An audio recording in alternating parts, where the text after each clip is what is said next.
मालिया हो कि ढूंढे कि हमके पनिया पियब तू मालिया हमके पनिया पियब तू मालिया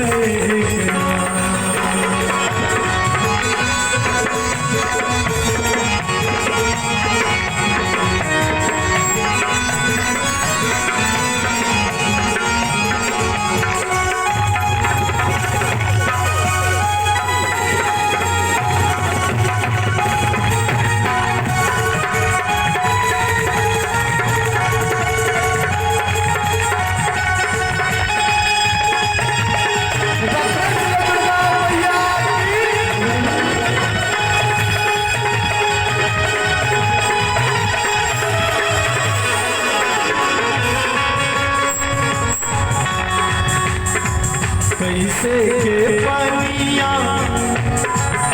पियाई मोरी मैया हो कि ढूंढे कैसे के पनिया पियाई मोरी मैया हो कि ढूंढे मालिक माई से कहता बाटे बालक नदान की मोरी हो बाटे बालक नदनवा की मोरी हो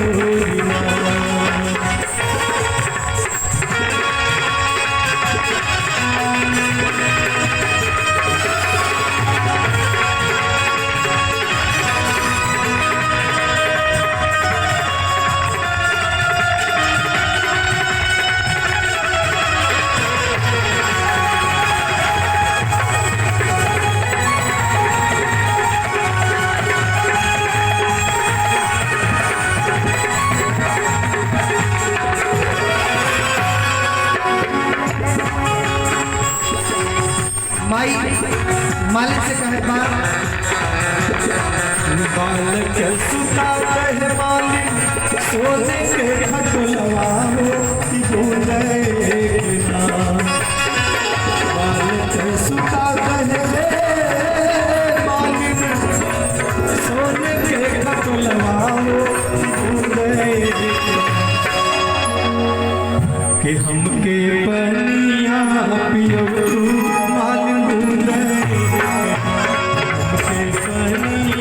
पियब तू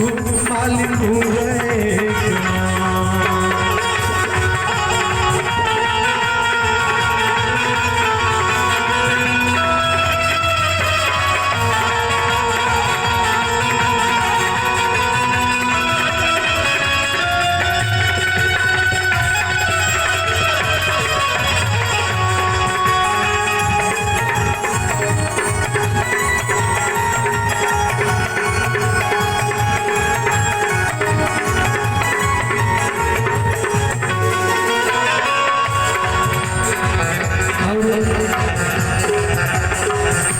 मालिक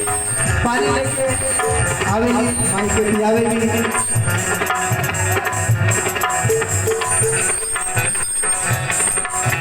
तो माई कहत बा मालिक के आशीर्वाद देत बा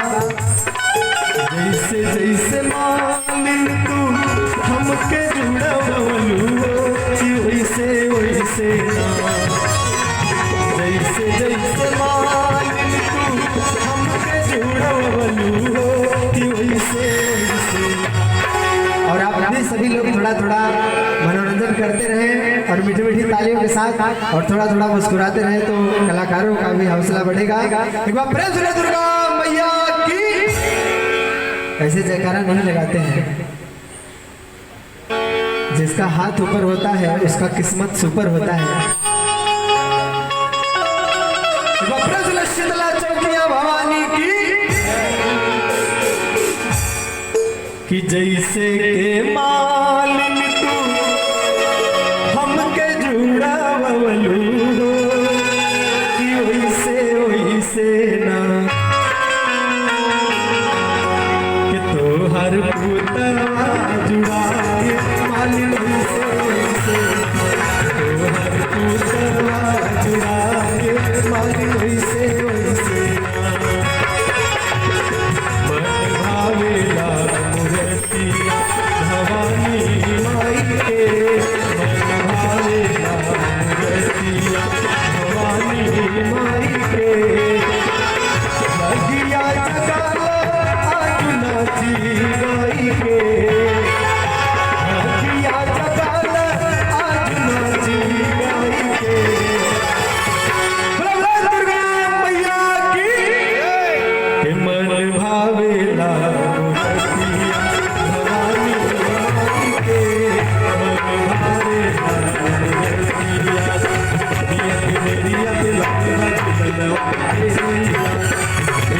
दरिया पे लगे